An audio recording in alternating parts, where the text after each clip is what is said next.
menjawab request dari beberapa penonton setia M2 Rifle. Pada konten kali ini, kita akan mengulas mengenai cikal bakal dari salah satu alutsista andalan Rusia, atau lebih tepatnya sebuah artileri darat warisan dari Uni Soviet yang sudah digunakan sejak era Perang Dunia Kedua. Persenjataan yang Mimin maksud adalah peluncur roket Katyusha, atau yang awalnya memiliki nama resmi sebagai Rocket Launcher BM-13.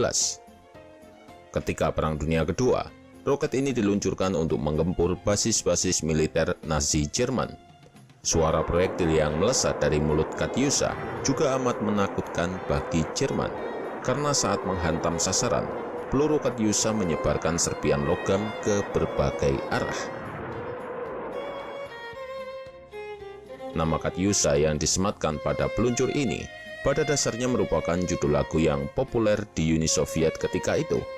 Bahkan ada salah satu teori yang mengatakan jika suara yang dihasilkan senjata ini ketika meluncurkan roket sama dengan nada lagu tersebut.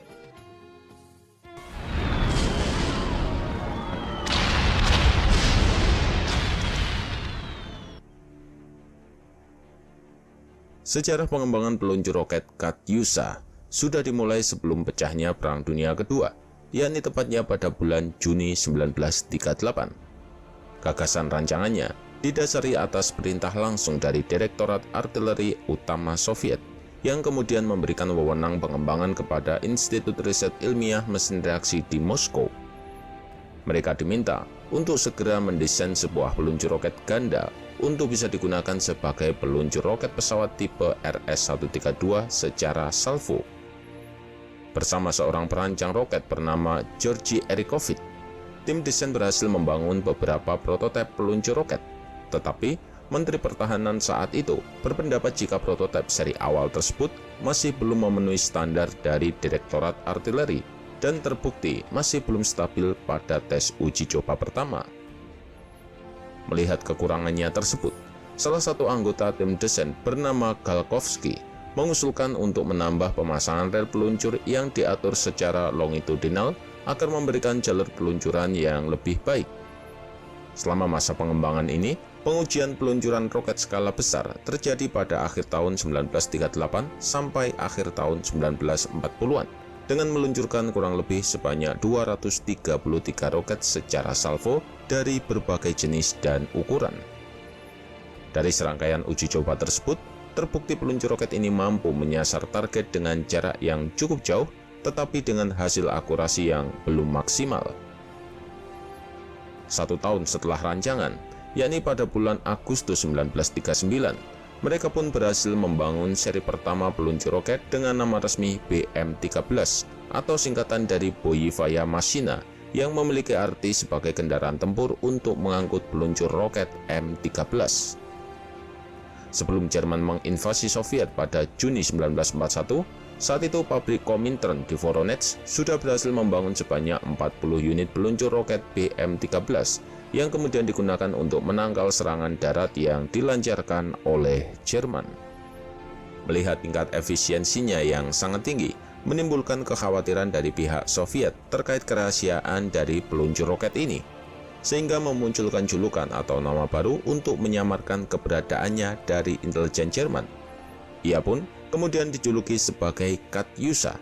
Nama ini diambil secara simbolis dari huruf K untuk pabrikan Komintern, dan penambahannya sendiri diberikan oleh mayoritas tentara Red Army dengan mengambil nama dari judul lagu yang populer pada saat itu.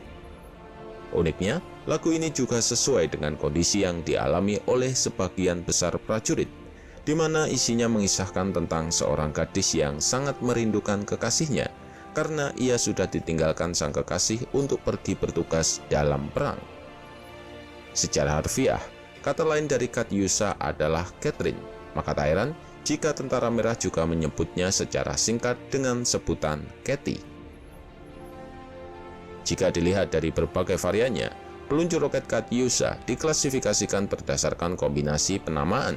Semisal seri BM-13-12, maka kendaraan tersebut mampu memuat roket berjenis M-13. Sedangkan jumlah rel peluncur mengacu pada seri nama terakhir, yakni sebanyak 12 unit. Roket 13 sendiri memiliki bobot seberat 42 kg dengan ukuran panjang 800 mm dan diameter 132 mm, sedangkan jangkauannya kurang lebih sekitar 5 km. Biasanya, peluncur roket ini dipasangkan pada berbagai kendaraan tempur, mulai dari truk ZIS-5, ZIS-6, sasis tank T-40, traktor STC-3, dan beberapa kendaraan tempur lainnya. Sedangkan jenis roket yang biasa digunakan Katyusha, yakni mulai dari roket M8 kaliber 82 mm, M13 kaliber 132 mm, dan roket M31 UK kaliber 300 mm. Pada masa-masa awal penugasannya selama kancah Perang Dunia Kedua, Katyusha sangatlah dirahasiakan keberadaannya. Dalam debut perdananya, Katyusha bahkan melampaui seluruh harapan para pemimpin militer Soviet dengan membombardir dan meluluhlantakkan daerah Orsa dan dengan cepat meninggalkan lokasi serangan tanpa meninggalkan jejak. Kepala Staf Umum Wehrmacht, Franz Halder, bahkan sampai menulis kejadian ini dalam buku hariannya. Rusia menggunakan senjata yang sampai sekarang tak dikenal. Hujan proyektil membakar stasiun kereta api Orsa, semua pasukan dan perangkat keras militer. Logam mencair dan tanah terbakar. Setelah terbukti keandalannya dalam pertempuran, beberapa unit peluncur roket baru pun dibentuk. Pada tanggal 8 Agustus 1941, Stalin memerintahkan pembentukan 8 resimen tempur yang masing-masing resimen terdiri dari 3 batalion. Dan tiap-tiap batalion dipersenjatai dengan 36 unit peluncur roket BM-13 dan BM-8. Secara keseluruhan, sampai akhir tahun 1941, pasukan Soviet sudah dipersenjatai dengan peluncur roket Katyusha sebanyak 554 unit. Setelah peperangan mulai memasuki tahun 1942, barulah peluncur roket statis M30 mulai ditambahkan ke dalam satuan tempur.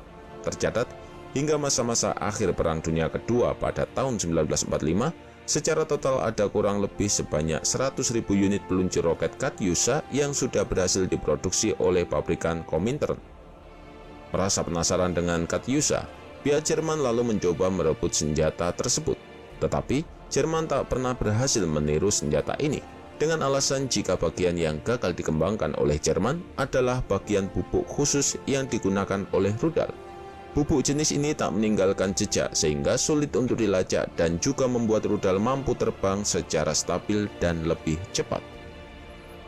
Dengan melihat keberhasilannya yang begitu tinggi, baik itu dari segi efisiensi dan nilai ekonomis, membuat Katyusha masih terus diproduksi hingga pasca berakhirnya Perang Dunia Kedua. Hal ini tak lepas dari situasi yang belum sepenuhnya kondusif bagi Soviet di masa-masa awal Perang Dingin, di mana Soviet mulai memperbarui peluncur roket BM-13 dan 31 mereka dengan seri terbaru BM-14 dan BM-24. Bahkan selama Perang Dingin, Soviet juga memulai mengembangkan persenjataan baru yang terinspirasi dari Katyusha, yakni beberapa model multi-rocket launcher BM-21 Grad dan BM-27 Uragan yang jauh lebih besar. Setelah pecahnya Uni Soviet pada tanggal 26 Desember 1991, sebagian persenjataan militer Soviet termasuk Katyusha ini kemudian diwariskan ke Rusia. Nah, itulah tadi sedikit sejarah pembahasan mengenai peluncur roket ganda Katyusha. Sampai jumpa di video kami selanjutnya. Salam M2 Rifle.